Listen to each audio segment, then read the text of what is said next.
This right here is all new for 2021. It's the Trek Slash 9.8. The Slash has been in the Trek range as their enduro race bike for a number of years. So for 2021, the biggest difference is Trek have gone from 150mm rear travel to 160 in the rear. And they've punched the front out to 170mm with a brand new RockShox Zeb. So alongside all the travel changes, the next obvious changes they've made are in the geometry. So they've slackened out the head angle considerably. They've lengthened the reach in the bike considerably. They've lowered the overall height of the seat tube so you can run a much longer dropper post. But probably one of my favourite things that they've changed this year is they've removed the reactive technology out of the rear shock. So in the previous Slash with the reactive technology, that reactive helped it pedal really well, which was awesome on a pedally race stage or if you were just out trail riding with your buddies. The downside of that reactive was, even though it's a near instantaneous unlock, if you like, of the pedal platform, it still sucked away a little bit of the plushness out of the rear end. So this new bike is far and above plusher than the old one, maintains heaps better traction in the rear, and maybe doesn't quite pedal as well in the open setting as what the previous bike did, but it still pedals exceptionally well for a big bike. The other big thing which they've kept out of their previous model shocks is the through shaft technology. Through shaft basically means that the wheel's able to get out of the way of bumps quicker and easier and rebound more smoothly. So it decreases the lag and bump absorption. Again, adding to the traction, adding to how plush the bike feels. So the back end of this bike far outperforms any of the old Slashes. It's like a chalk and cheese comparison, way better on this one. You lose a bit of that pedalability without the reactive, but you gain a whole bunch of traction and what I would just term plowability. It just plows through rough stuff really well. So coupling the rear end, of course, with the front, the new Zeb fork is super stiff. The big thing that I noticed riding this was the torsional stiffness in it is like way up on the previous Lyric that I was riding, on the previous edition Slash. The torsional stiffness means that if you're trying to get your wheel out of a rut or stop maybe your wheel dropping into a rut or on an off camber or something like that, and you're hitting successive bumps, instead of the wheel moving in effect independently than your steering, than your handlebars, it maintains that kind of that stiff stature and you can just plow through everything. The other change in the rear end, you can see visually the shock is on a much bigger angle than what the previous Slash was. What that does is change the rate of suspension, so you've got a much more progressive curve as the bike's compressing through its suspension, it's getting firmer. One complaint on the old Slash was that it was quite a linear feel, it felt the same the whole way through the travel, and on a flat drop or even on big successive hits you could feel the back end just blowing through that travel. So the newer bike ramps up much better, which aids in how playful it feels for how plush it is, and also helps it pedal really well as well. Hey, right. For 2021 they've still got knock block, but they've pared it back a little bit. You've got a much larger range of movement available to you now. You can have obviously the fork crown go underneath the down tube now, and you can actually remove the whole thing entirely if you want to set your bike up for, I don't know, maybe some free ride with some bar spins or X-ups or whatever you fancy. So I've ridden the old model Slash for quite a number of years, and I was on a large. I'm 5'8", so I'm right near the bottom of the recommended sizing for a large in Trek's range. The previous bike I found I could have done with more real estate in there. So that's exactly what they've done this year. So back riding a large again, it's much longer in the top tube than, in the reach than the previous bike. They've kept the handlebars in roughly the same place though, so the overall saddle to bar distance is very similar to the previous bike. They've got a short 35mm stem on there, and they've also steepened that seat tube up a couple of degrees. So the overall sort of seat to handlebar feel is similar. So steepening up the seat tube that couple of degrees has made a massive difference in the bike as well. I know on paper it doesn't seem like much, but it definitely aids you in climbing, and the general seated position on this bike is heaps more efficient than the previous one.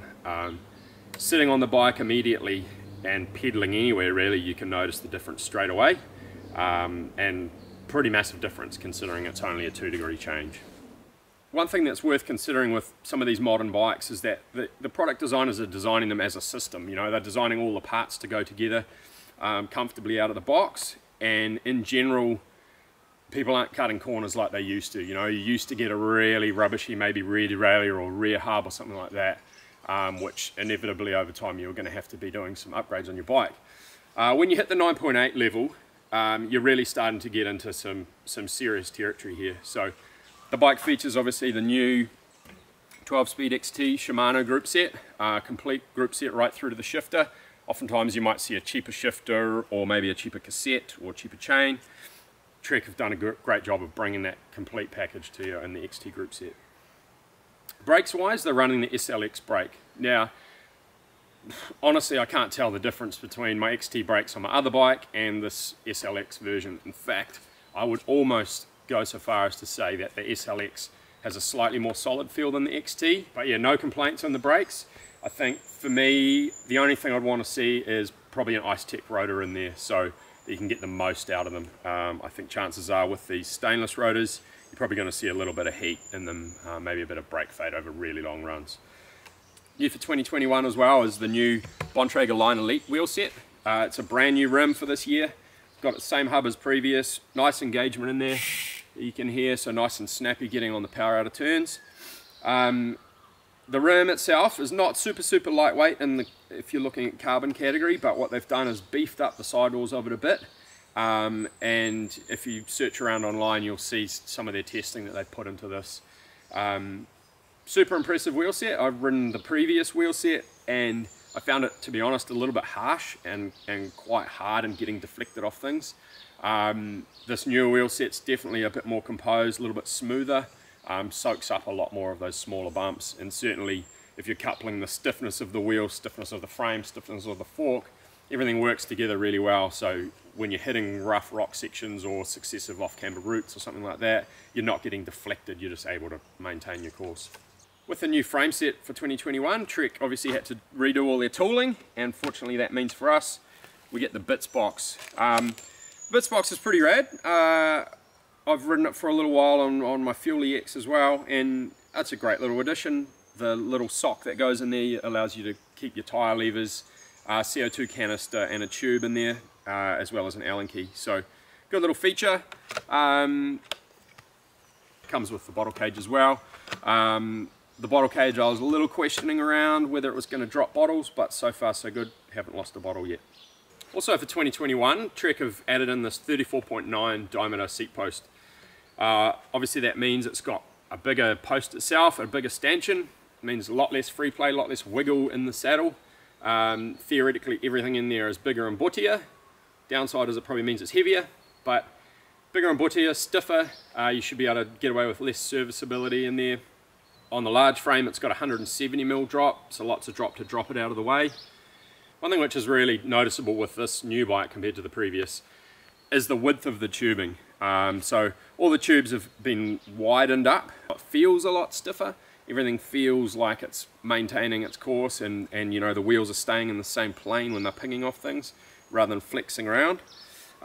It's definitely noticeable under hard pedaling that it's really stiff through the bottom bracket, and if you do the old sit on the seat and grab the handlebars and twist, it feels very stiff through there as well compared to the previous bike. So no doubt beefing everything up has made a big difference in that stiffness as well.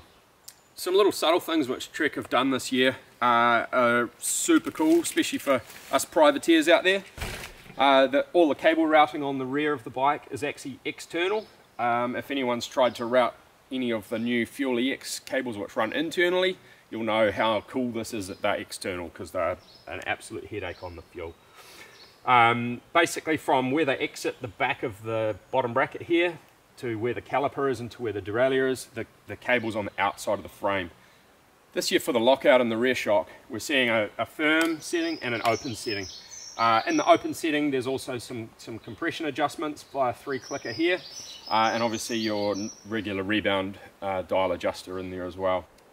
So out of the box it's, in my opinion, bang on race ready, but there's always a couple of nice tweaks you want to make if you're pulling a bike like this out of the bag.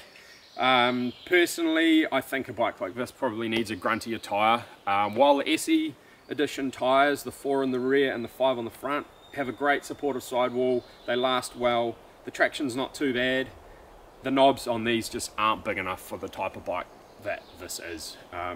They're great trail riding tyres, but when it comes to getting into super gnarly trails, super steep, the knobs on them are just not super high. In saying that, these tyres in the right conditions are really good. If it's dry, maybe a little loose over hard pack, they're super good, or just hard pack itself, they're actually pretty damn good. They roll really nicely, they're not too heavy, so they help the bike be nice and lively. If you are using it for easier tracks or a bit more trail riding, they're fine for that kind of thing. If you're going to the South Island, riding in the rocks, maybe around Nelson, something like that, Christchurch Bike Park, definitely chuck some bigger meats on there. You'll be selling yourself short with these tyres. The bike comes with the Line Pro carbon handlebar, 35mm diameter clamp.